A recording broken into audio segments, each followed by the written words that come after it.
Hello, everyone, and welcome to this episode of Recovery Stories. My name is Patrick Custer, and I'm your host. We are so glad that you're here and hope you stick around after this brief message for our story of today.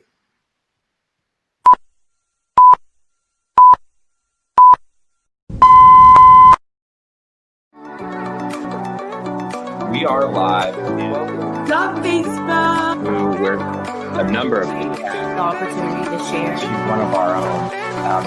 It has been They aren't like parts to your story that's awesome. You found healing. You found. until I got sober. Can't wait for her to share the different aspects of your story and what. Awesome. Right.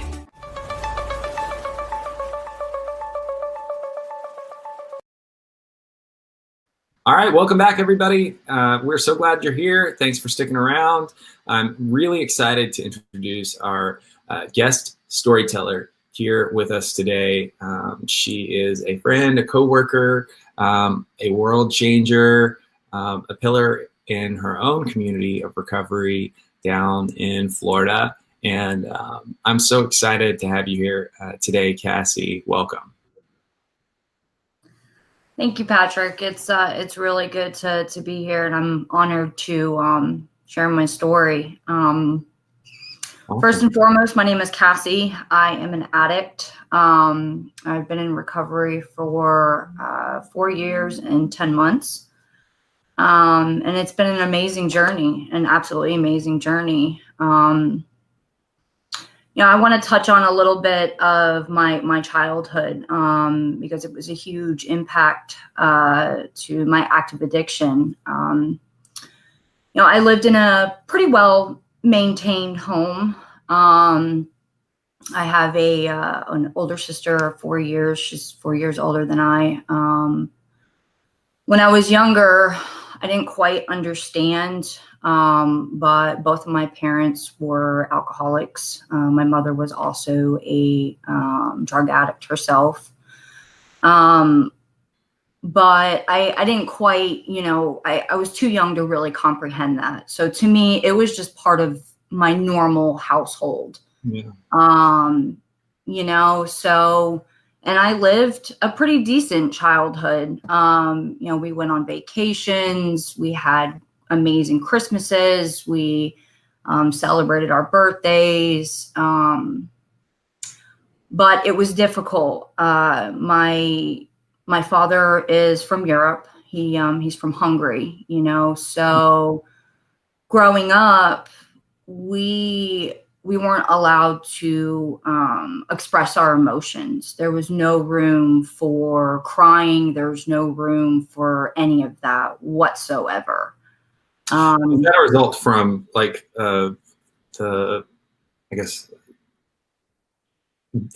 migrating from another country, period, or is that a cultural thing from Hungary? I think it's more of a cultural thing for him.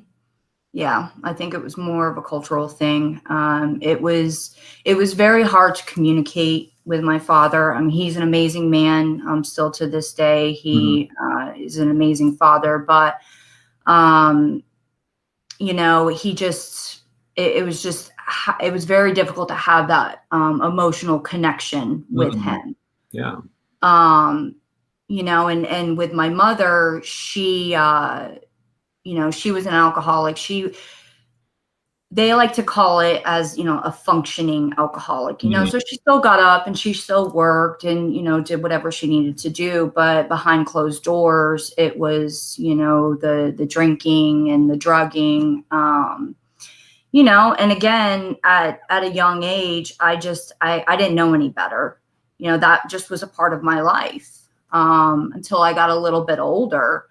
In middle school, I purposely sought out, families that, had stable households. Mm-hmm. And I, would stay there for long periods of times, because I didn't quite have that stability in my home. And my parents were okay with that. Was that something that you felt like you were seeking to fill a need that you had? Was it on a subconscious level, or at this point had you realized your family wasn't like the others, that there was something different going on? At that point, I did realize that there was something going on, and I think that was a big reason for me to stay out of the household, because I wasn't comfortable there by any means. I mean, it was my home, but I didn't feel safe, and that was my biggest thing. Is I wanted to feel safe, and I felt safe in other people's homes. So that's what I did for most of my middle school years. Is I just stayed at other people's homes, and I still went to. Had called me a gypsy, and she was okay with it. She was okay with me venturing off and doing what I wanted. So in 8th grade, I had hit a time where I was extremely depressed. At that point, I realized that there was something seriously wrong going on in my home. I knew that, based off the things that I had seen outside of my home, this was not supposed to happen. I didn't know who to reach out to. I didn't feel like I had a close connection with really anyone to talk about, this stuff to. So I attempted suicide. 8th grade? 8th grade. 8th grade.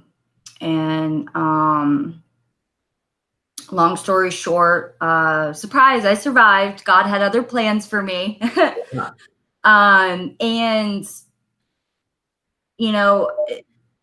that was the point where I kind of got wrapped up in the system, as they call it. I was taken out of the home, and I was put in a center called Behavioral Health Center for juveniles here in the area. And I didn't understand any of it. I felt like I was getting punished, and it was just very, very, that whole process was extremely difficult for me.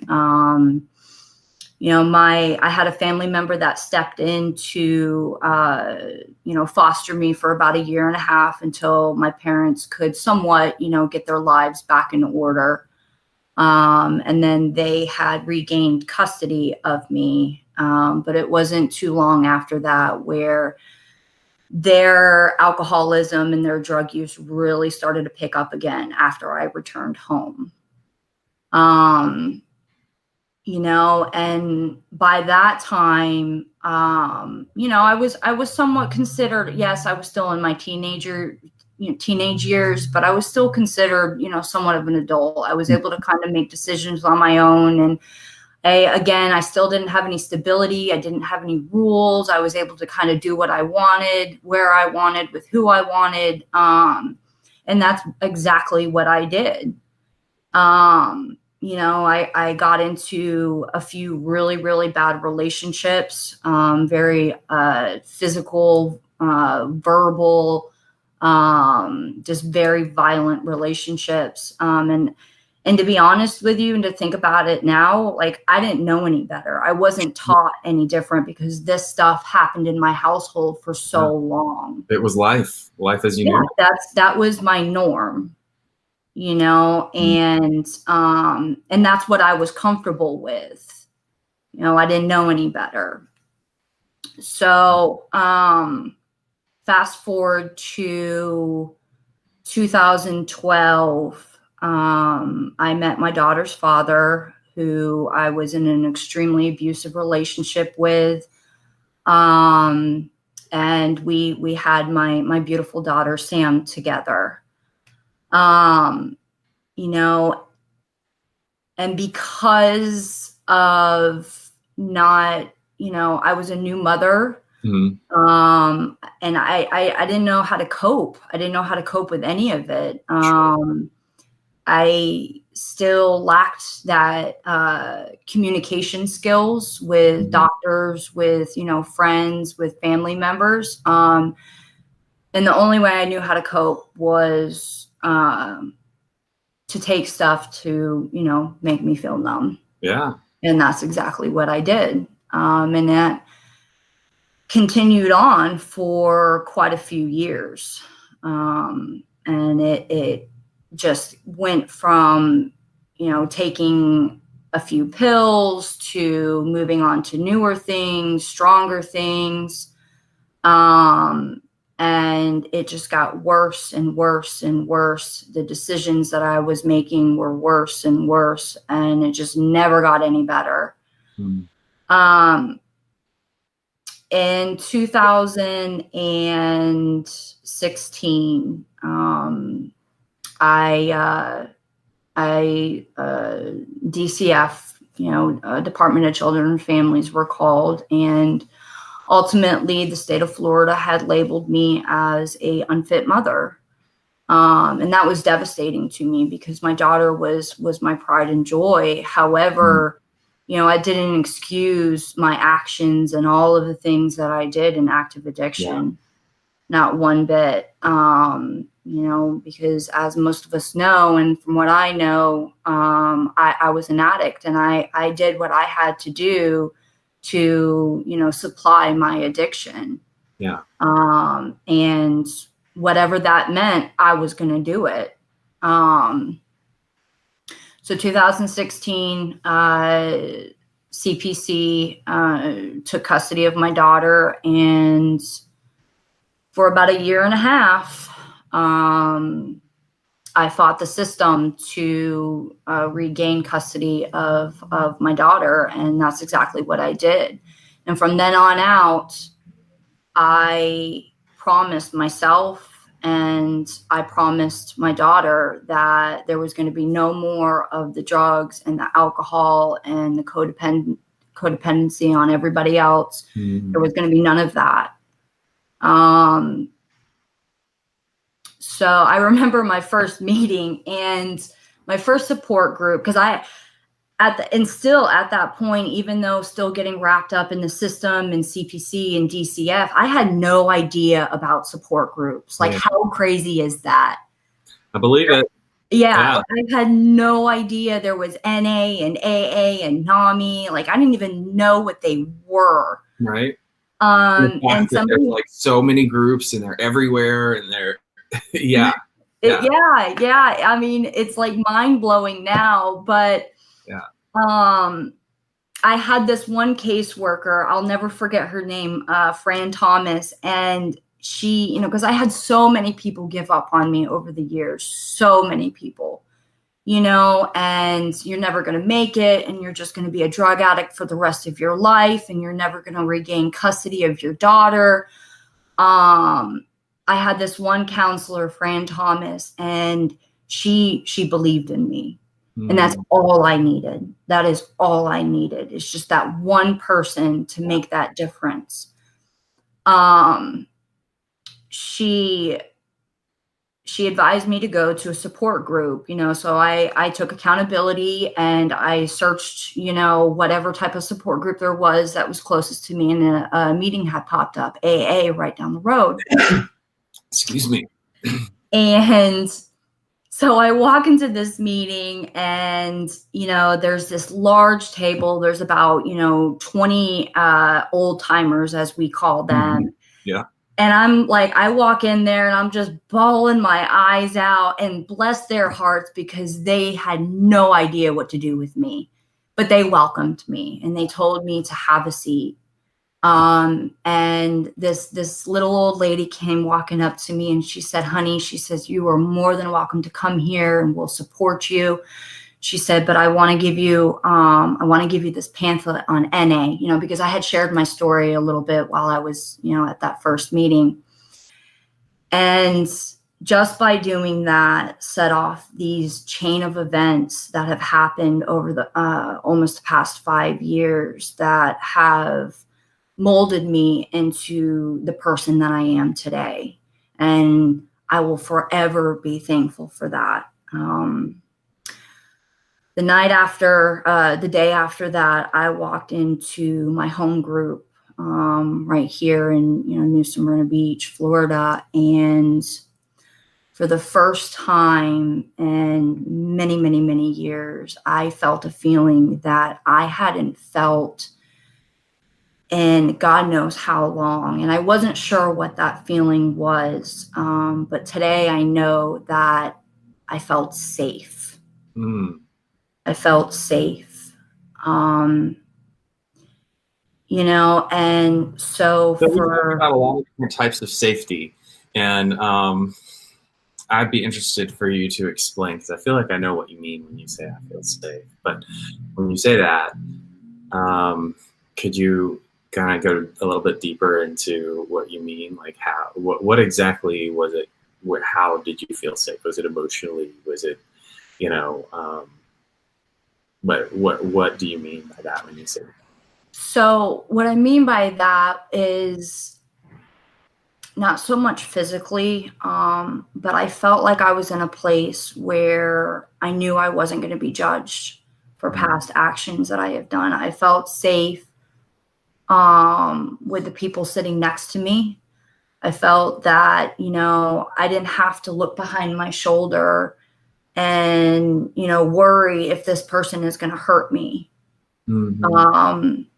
I felt like I could hug somebody without that particular, or without, that person expecting anything in return.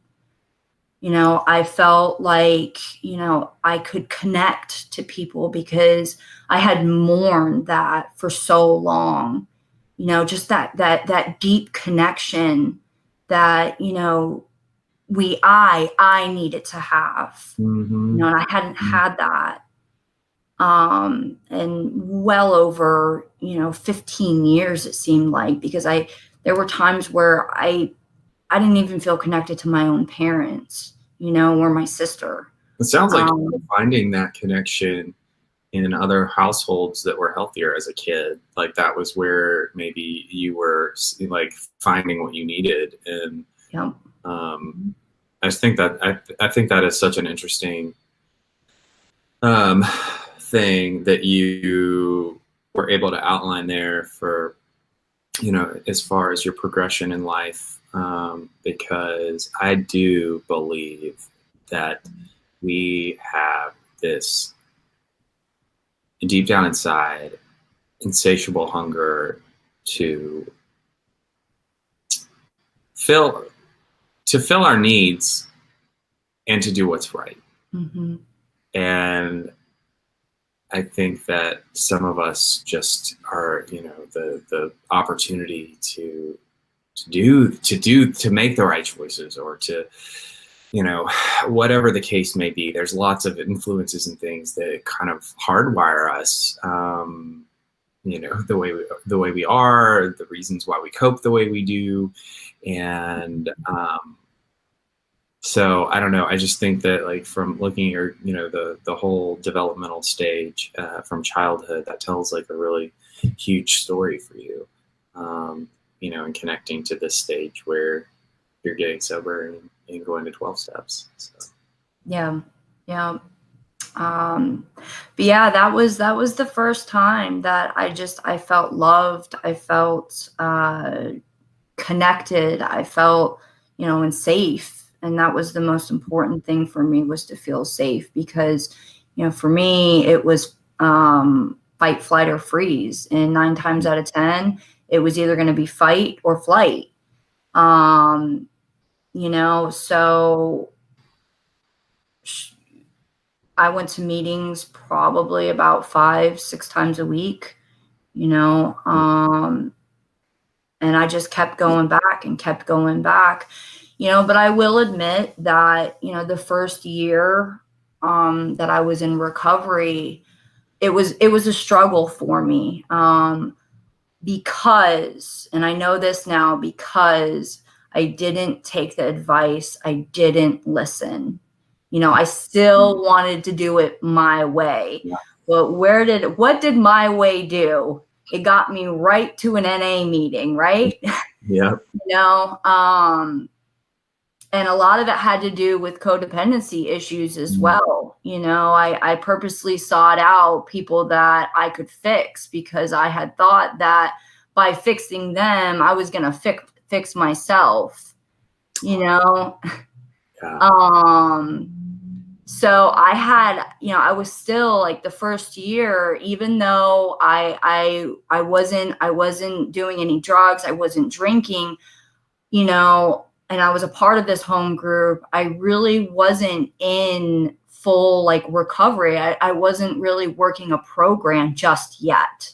Because again, I wanted to do it my way. And by the end of that year, I just kept thinking, like, why is all this stuff still happening? Like, I'm clean, I'm sober, you know, why is this still happening? And I finally, you know, I had to come to terms with like my way was not the way, you know, it didn't get me anywhere but the rooms. So I made a commitment. From then on out, I put my butt in a chair. I stopped talking and I listened and I took the advice and I took the recommendations and I went head on into service work.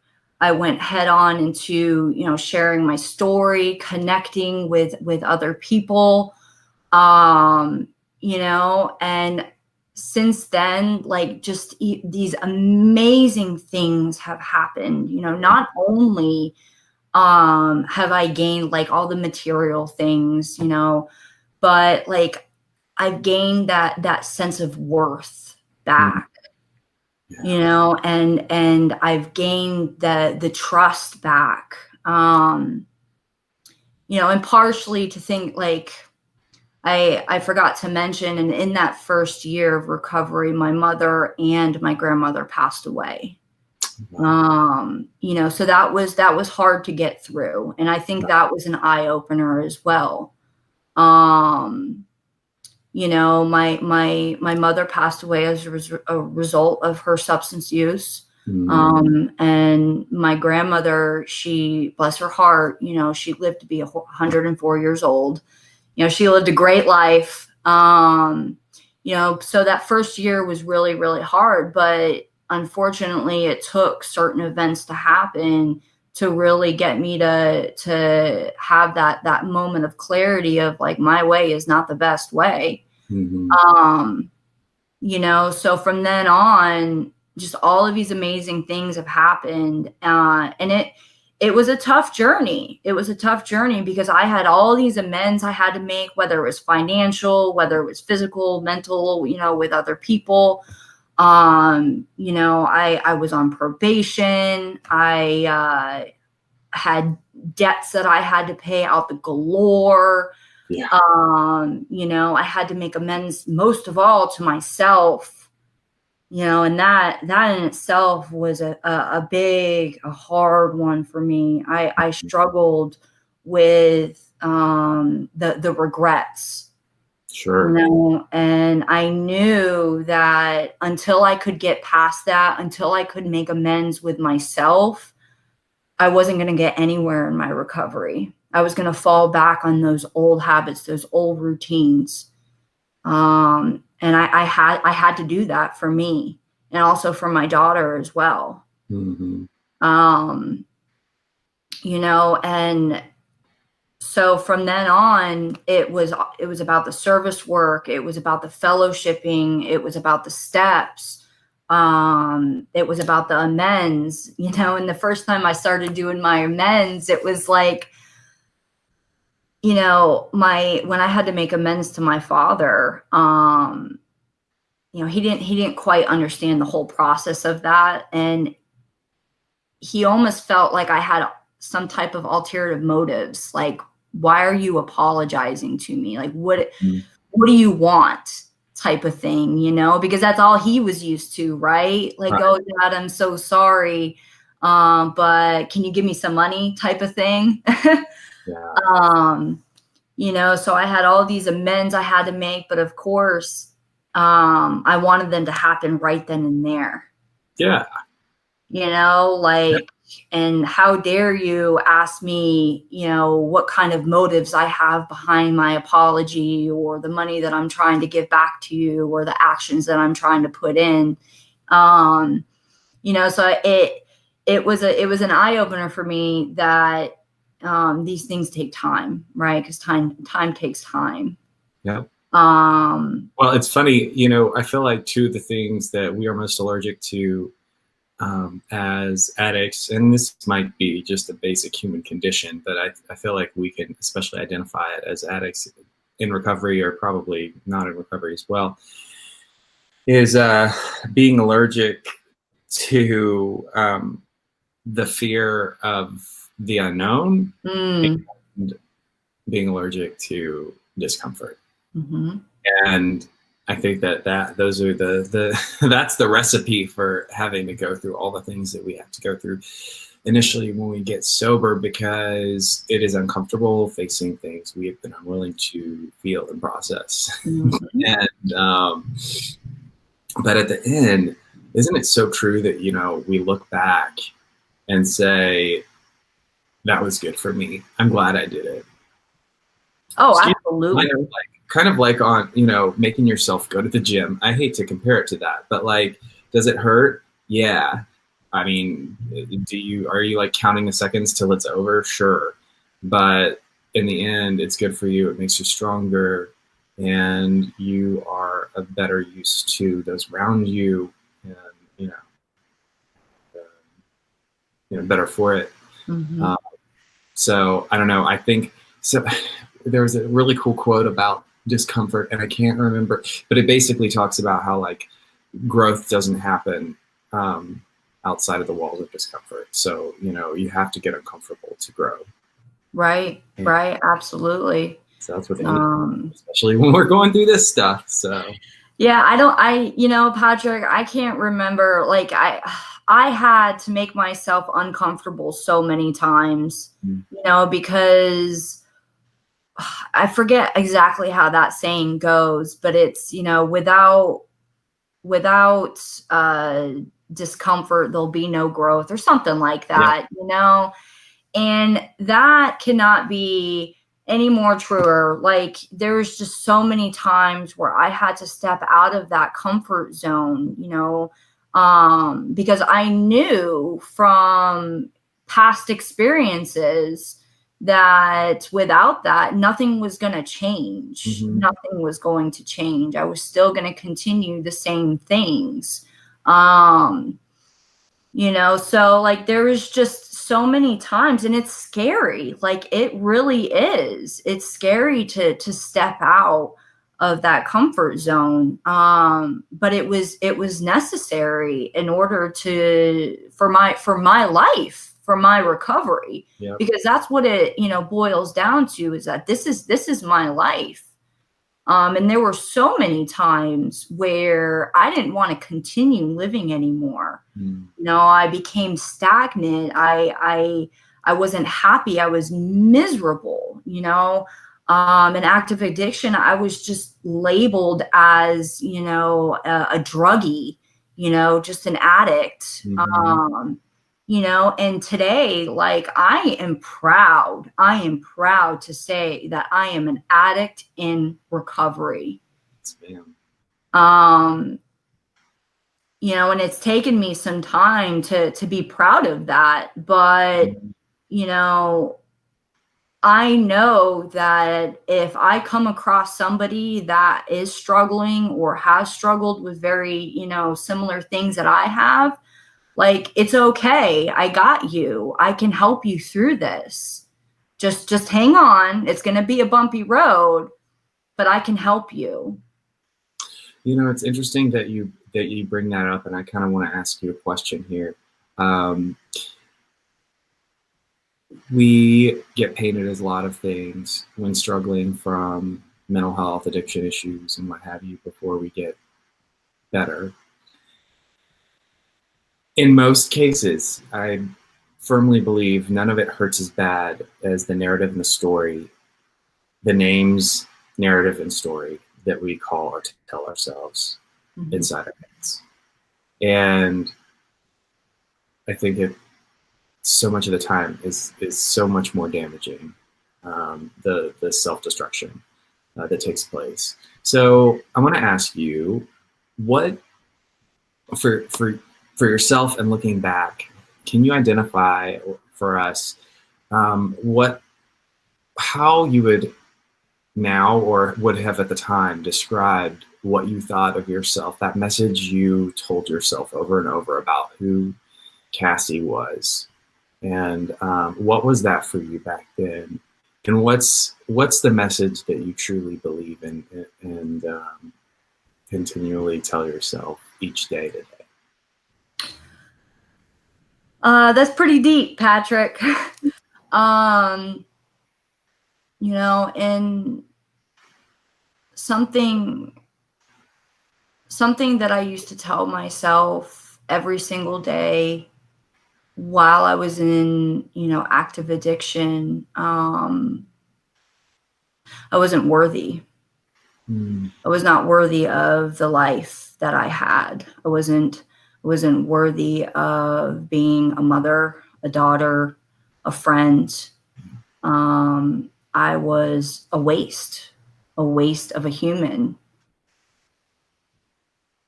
and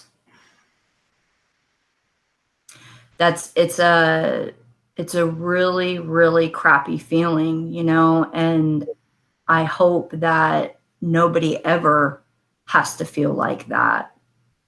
And I've told this before, but there was a point in time in my addiction where I physically took down every single mirror in my home because I could not bear to look at myself in the mirror. I couldn't. But I know that's not the case today. That's right. I know that I'm worthy. I know that I'm trustworthy. I know that I have a purpose. Some days I'm not sure what that purpose is, but I know that there's a purpose. I know that I have a beautiful soul. I know that I am an amazing mother today, friend, girlfriend, daughter. And those simple things, those like positive affirmations that I tell myself every day, can do us wonders. It does me wonders, even on the days where, I struggle because I'm an addict. Yeah. I'll always be an addict, and I'm okay with that. I'm going to have my good days and my bad days, but, even those days where I'm still struggling, I remind myself of those simple, deep things, those values, those beliefs.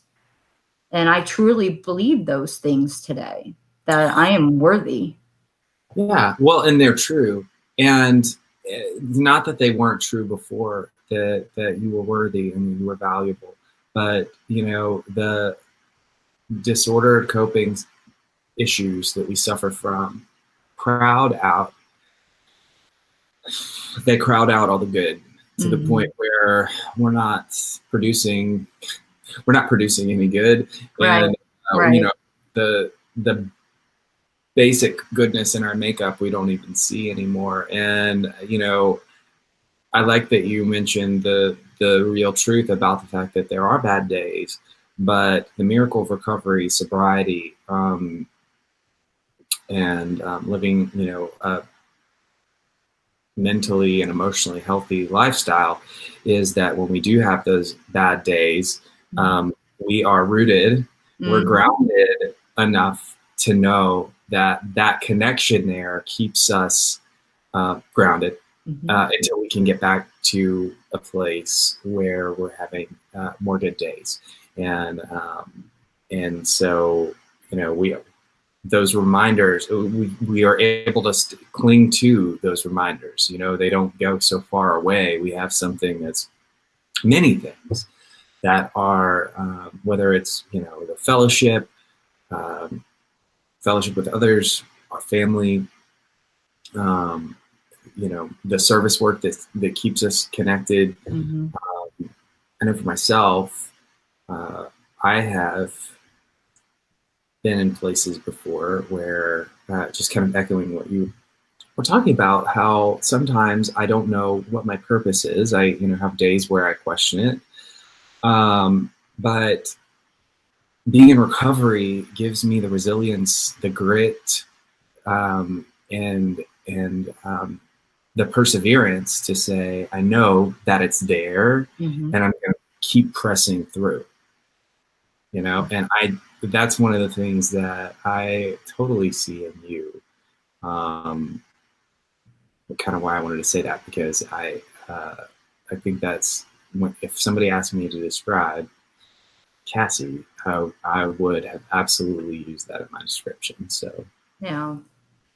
You know, one thing that's also helped me is that, you know, I understand that feelings aren't facts. mm-hmm. You know, and so if I'm having a bad day, or, you know, and I'm just not feeling it that day, Mm-hmm. that's okay. Just let it pass. Just let it pass. It's not a fact. Feelings are just that, feelings, you know. And I've got so many beautiful reminders of the life that I and my higher power has, you know, that, you know, we've built today. All I have to do is just remember to look up. That's all I have to do, is just look up and look around and see all of these amazing things that have happened Yep. In the past almost 5 years.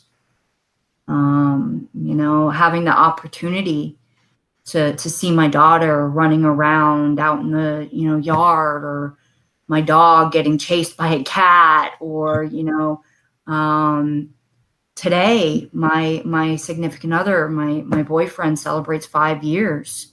That's awesome. You know, and just being present and having that ability to be in these moments just makes it all worth the while.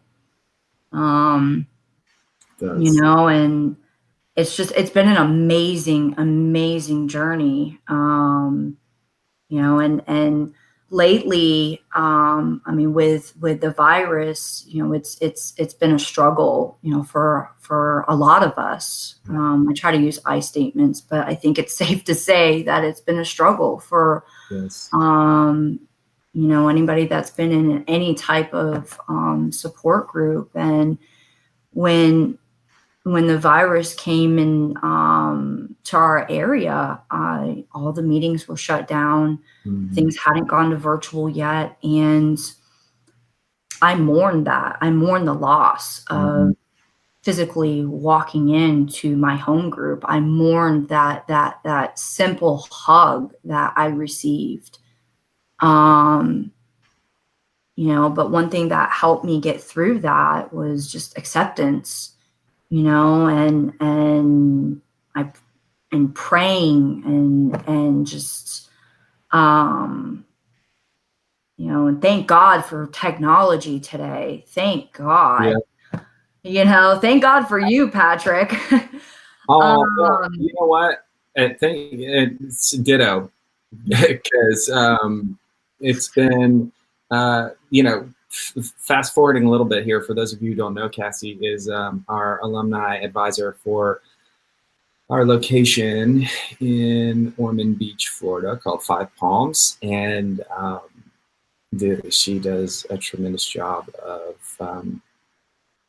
creating great change in the lives of those people there, and all over the country, our alumni that go back home. And we experienced, like a lot of organizations, this grand pivot we had to take when Corona hit, and you know, we transformed and got creative on how we could stay connected, and you know, kind of like we were talking about before, we had that knowing in the feel of purpose, had to find a way to fill the need. And, when we were talking about, in your childhood, you were like, I went to other families. Well, we found other resources during this time because we had to, We adapted. It's not one of those things where we just get to say, oh, there's a virus. We're just going to hang out and stop until, So, gosh, but what a wild ride. And truly believe that 2021 is going to be so much better. And we're going to see some resilience in society and in the recovery community, in our programs as well. Well, I want to ask you last thought. I like to ask everybody this because I think it is a real powerful thing to do. So, for that inner woman struggling similarly to you that identifies with your story specifically, what would you say to them as your last word of encouragement that you want to leave them with? Don't give up. It doesn't have to end today, and it's not going to. It's going to be a long, bumpy road, but it'll be worth it in the end. Amen. That's right. And I will just add to that. I love this, and I'm copying this from somebody else who I interviewed a few weeks ago that I think is so powerful. At the very least, if the only thing you do is this, tell somebody. Tell somebody you're struggling. We have some resources available for you scrolling across the bottom of the screen. By all means, we encourage you to take advantage of that. But if the least you can do is find someone you trust enough to open up anybody in your life and tell them, hey, this is what's going on with me, whether it's a mental health issue or addiction struggle, I implore you to take that step. So with that, I want to say thank you to everybody watching.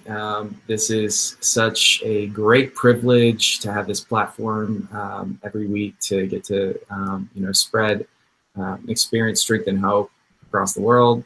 And so we're so glad for everybody watching. And Cassie, thank you so much for getting vulnerable and opening up and sharing your story, because it's powerful and I know it's going to change a lot of lives. So thank you again, Patrick. Yeah, absolutely. All right. Well, I just want to encourage everyone to take care of yourselves and love one another. With that, we are